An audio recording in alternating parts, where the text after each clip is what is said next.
There is no doubt the relationship between Dennis Oland and his father was a difficult one. But prosecutors went even farther, insisting the money issues between them were among the motives for murder. They described him as a man who was on the edge financially, that he owed his father more than $500,000, that his credit card and line of credit were maxed out. He basically bankrolled my whole... Yet speaking to the police, Dennis claims there is good news in the difficulties with his dad. The loan Dick gave him to save his house during a costly divorce. You know, at the end of the day, we were talking about, you know, a loan of $500,000 or $600,000. Mm-hmm. It was a lot of money. Mm-hmm. And I was grateful for it.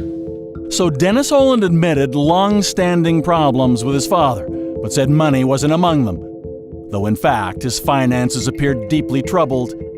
Forensic accounting showed in addition to the more than $500,000 borrowed from his father, he owed almost $164,000 on his line of credit, over $31,000 on his credit card, and he had taken a $16,000 advance on his salary. What's more, he had recently bounced a mortgage payment to his dad. Friends say it's not a side of Dennis they knew. Were you aware that there were financial problems? No, not particularly. Dennis was employed as a financial advisor.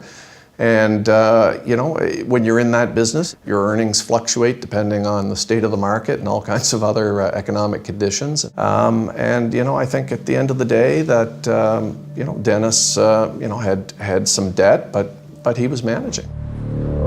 But in court, the prosecution revolved around Dennis's financial motive for murder.